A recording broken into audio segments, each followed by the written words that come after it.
alam terbuka, khususnya peta pita dan penjelajahannya.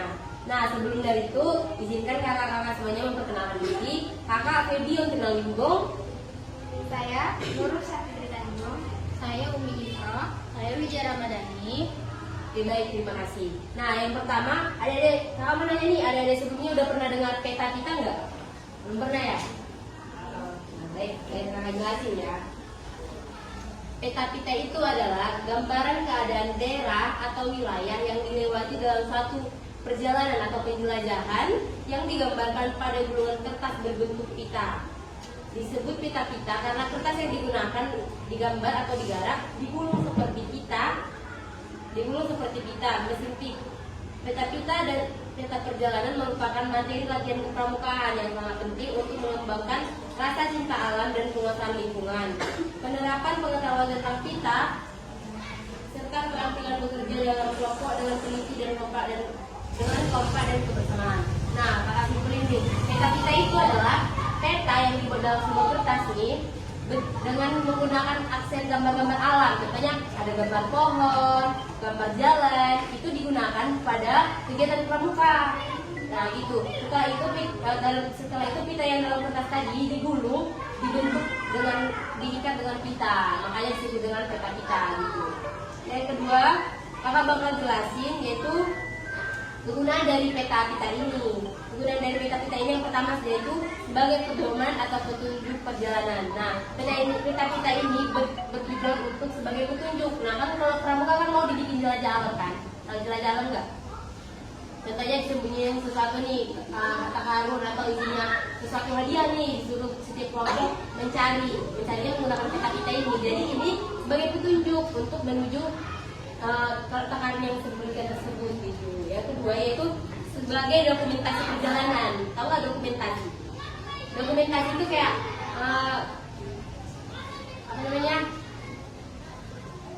hasil dari rekapan gitu, supaya maksudnya kita sampai di tempat ini, oh nanti jalan yang kita lalui ini aja ya, jadi kita tahu kita udah lewat dari jalan ini sebelumnya gitu, kayak dan ada kita lihat oh sebelumnya kan dari sini ya gitu.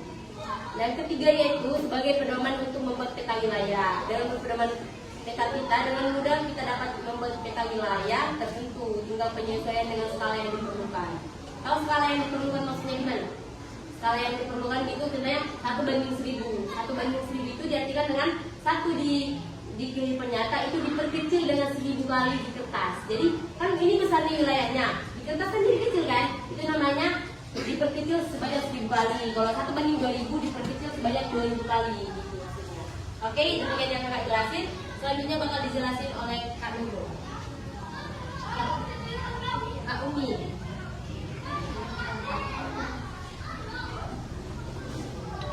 Baik, di sini kakak akan menjelaskan perlengkapan peta pita. Yang pertama yang harus kita lengkapi dalam peta pita yang pertama adalah kertas berupa hubungan. Yang kedua pensil, penggaris panjang atau segitiga, kartu hapus, busur derajat. Yang ketiga kompas dan jam tangan. Yang keempat tali atau sebagai pengukur jarak. Biasanya untuk jarak dekat, jarak jauh biasanya menggunakan langkah. Yang kelima alas dari triplek atau alat khusus pembuatan peta pita.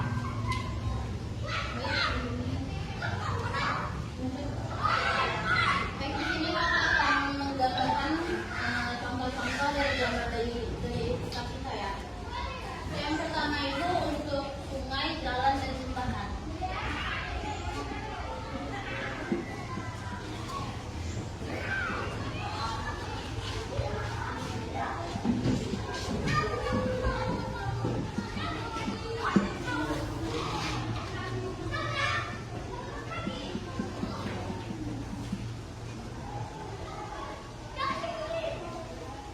Nah, bisa dilihat ini yang berliku-liku ini dia menggambarkan sungai, sama. Lalu yang ini tuh dia jalan dan ini tuh dia jembatan. Jadi misalnya nanti melakukan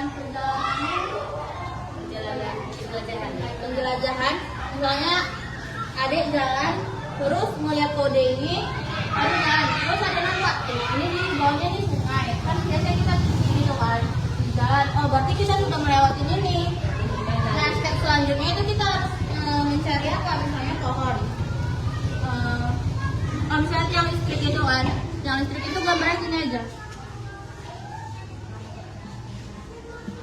Nah, misalnya habis dari sini kita harus mencari tiang listrik nih. Kita jalan, terus oh itu nampak tiang listrik, berarti kita jalan ke situ. Habis itu dari step itu kita lihat ada step apa lagi yang harus kita lalui gitu kan. Misalnya ada masjid.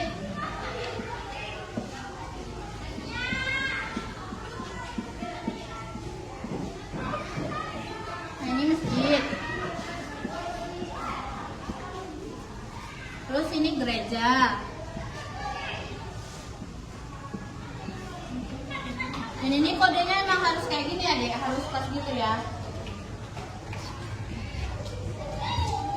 Ini gereja. Terus misalnya harus melewati padang rumput.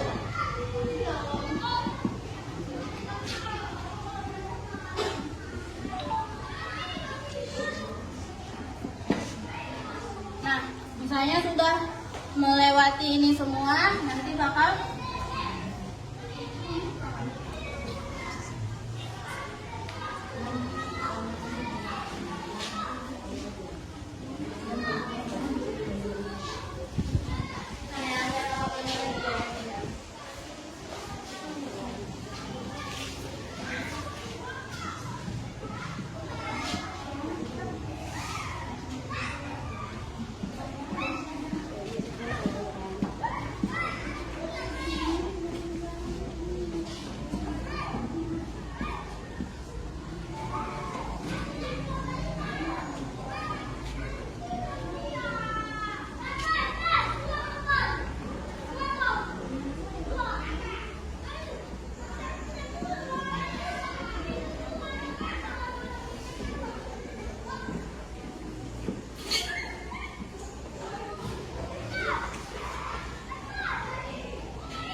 berikut ini beberapa gambar dari contoh peta kita seperti ini.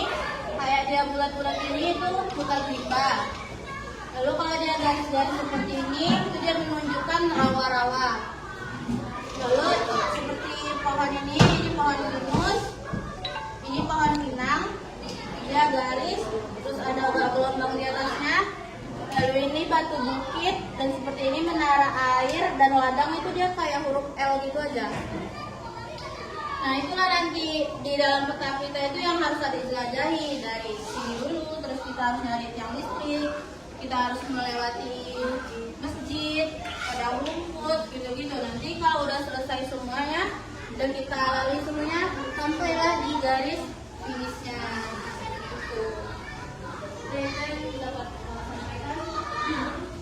Oke, baik, terima kasih. Untuk materi selanjutnya akan dijelaskan oleh Augie.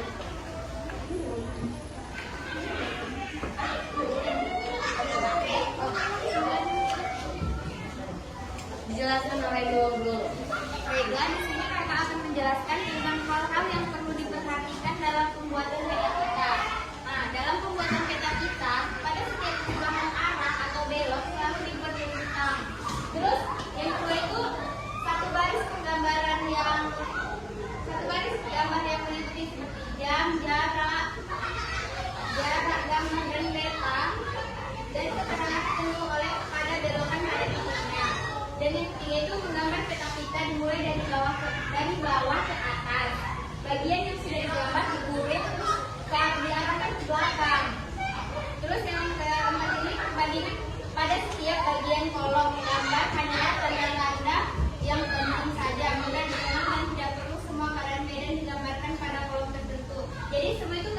digambarkan. Terus yang terakhir, apabila ada tanda-tanda nilai dan yang ternyata tidak terdapat pada tanda-tanda peta seperti peta fotografi, maka disusunlah menggambarkan bentuk mirip peta seperti aslinya tadi.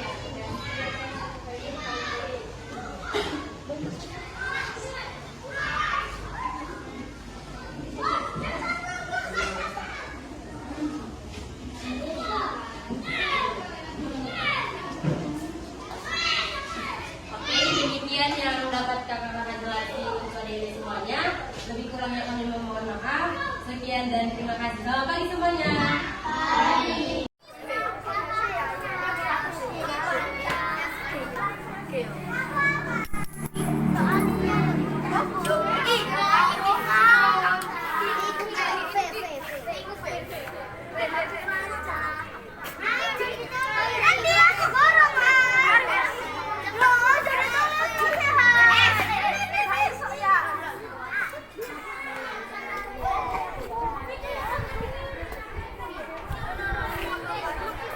Situ loh, kamu berteduh situ loh. Berteduh.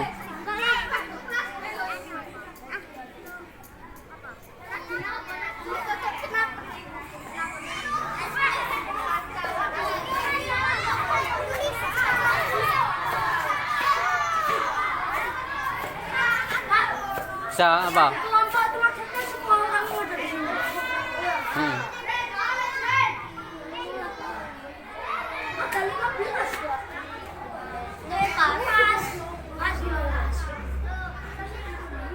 Pas bisa?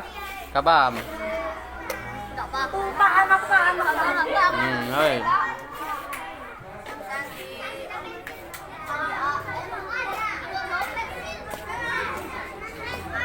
Bisa? Ada yang mau tanyakan? Nah.